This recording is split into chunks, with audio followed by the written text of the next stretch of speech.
Banyak bintang lahir dari keluarga berkecukupan atau berasal dari sebuah kehidupan tanpa problem ekonomi.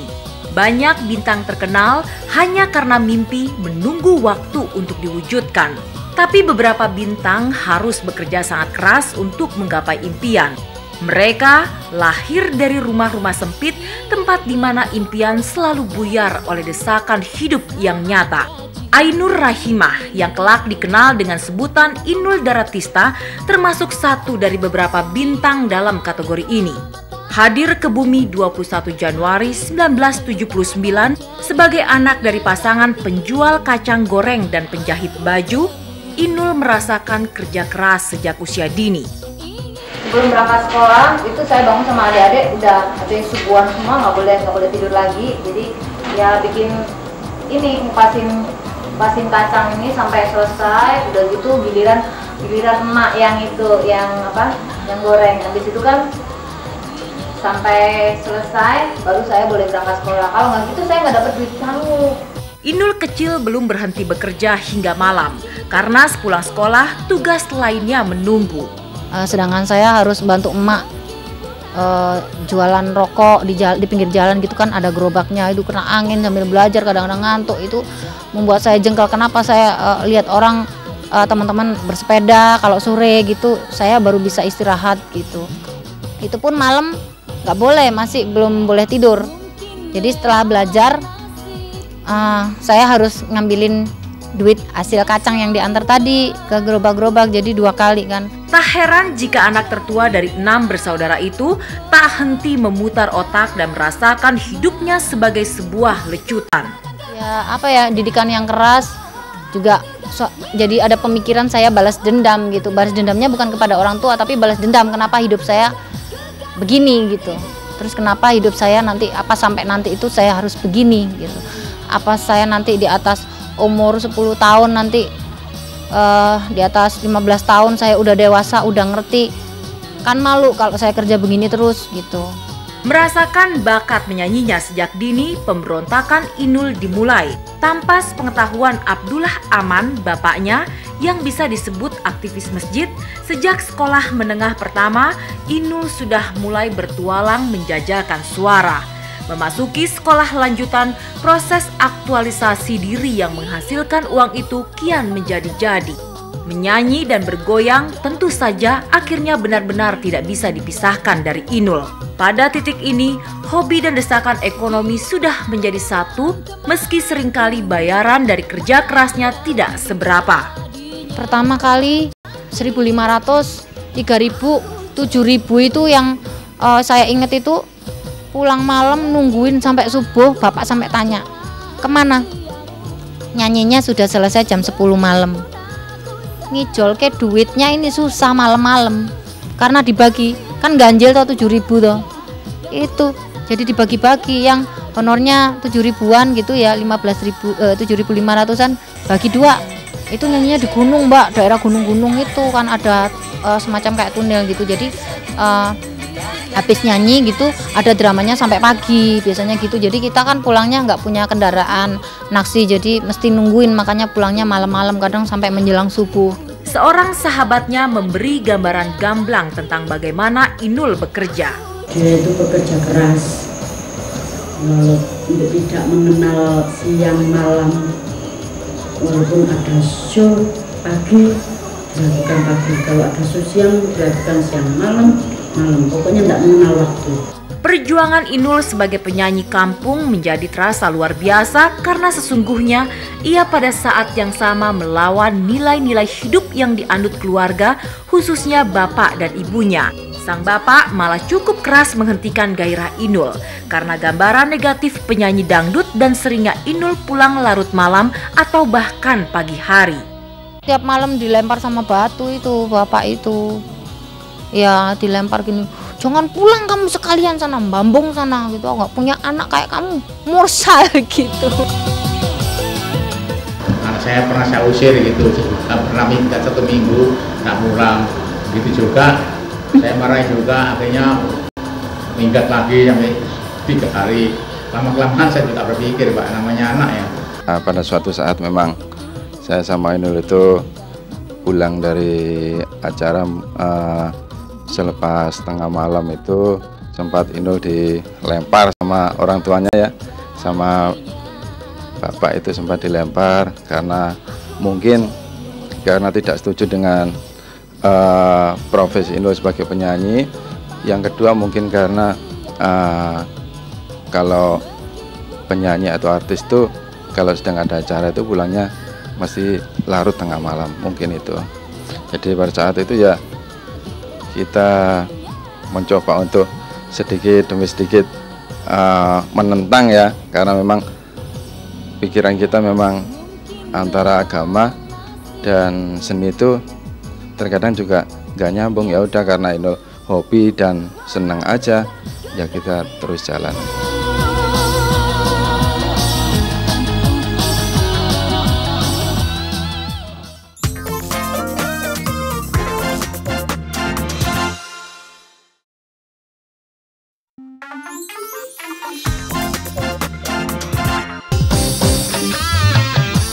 Cinta seringkali hadir dalam wajahnya yang unik dan asik jadi cerita.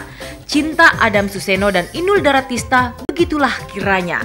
Lewat jaringan terbatas radio panggil yang terkenal dengan sebutan Ngebrik, Inul yang masih sekolah SMP jatuh cinta pada Adam, lelaki yang lahir pada 18 Juli tahun 1966. Jadi inilah yang mempertautkan hati saya sama Mas Adam bisa menyatu karena mainan ini. Adamlah yang mendorong Inul tetap sekolah sambil menyanyi. Adam pula yang kerap mendampingi Inul memperagakan kemampuannya melantunkan lagu dangdut sambil ngebor. Bagi Inul, Adam adalah kakak, kekasih sekaligus partner kerja. Sementara bagi Adam, Inul adalah kekasih dan adik yang harus banyak dibantu mewujudkan cita-citanya. Tapi bagi orang lain, tentu saja mereka adalah sepasang kekasih yang enggan berpisah. Mbak Inul memang dulu pacaran terus sama Mas Adam itu mulai pagi sampai malam gitu, pacaran terus keluar dari rumah gitu, sampai dimarahin mak sama bapak gitu, kok nggak pulang-pulang pacaran terus, nggak pernah belajar, sampai bodoh di sekolahnya dulu pernah nggak naik. Anggapan miring tentang hubungan Inul dan Adam bagi Inul merupakan tantangan tersendiri. Ia berusaha menunjukkan bahwa Adam jauh lebih banyak berperan sebagai pembimbing hidupnya ketimbang kekasih dengan perilaku negatif seperti dibayangkan lingkungan sekitarnya. Saya sama Mas Adam pun saya tunjukkan kalau memang saya ini belum menikah, saya juga nggak akan hamil duluan. Saya bilang gitu. Saya tunjukkan juga saya masih, kalau belum dinikah saya masih ting-ting. Saya penyanyi malam-malam memang saya nyanyi gitu. Saya dapat duit memang karena saya keringetan nyanyi gitu. Ya cuman semangatnya gitu-gitu aja.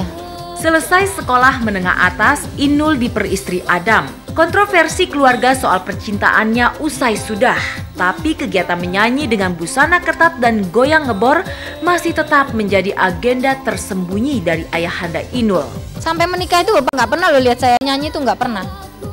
Lihat saya nyanyi di kafe, di hotel, terus di lapangan, di mana itu belum pernah sama sekali. Jadi nggak tahu anaknya itu mau jengking, mau nungging, nggak ngerti. Yang tahu Inul ngetop gitu karena visi dibacakan itu. Abdullah Aman, ayahanda Inul, satu hari akhirnya mengetahui dengan jelas aksi Inul.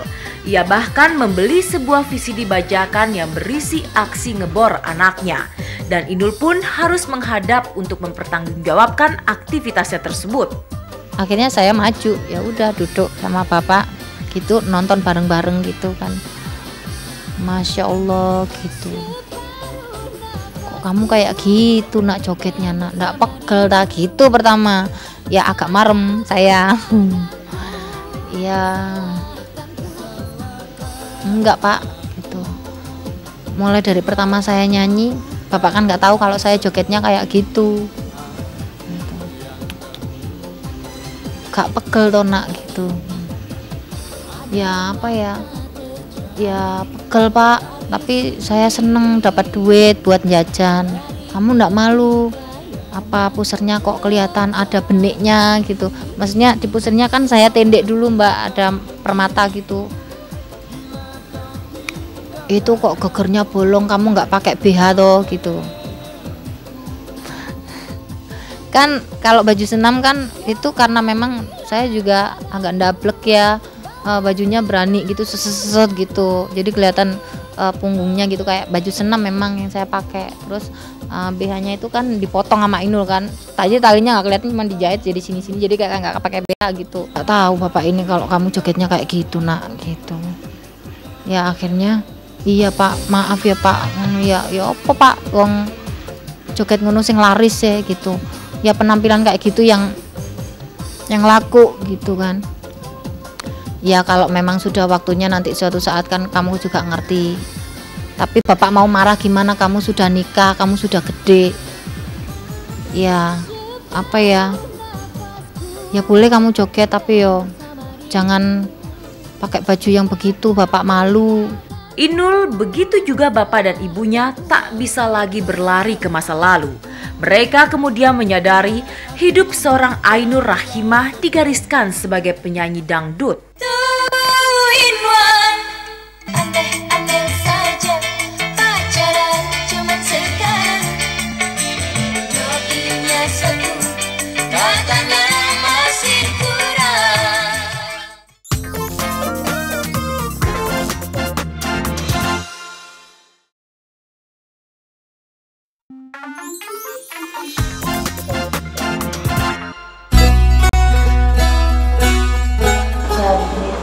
Saya dulu kecil sekali, 3x2, 2x3 kamarnya ukurannya, dan apa ya,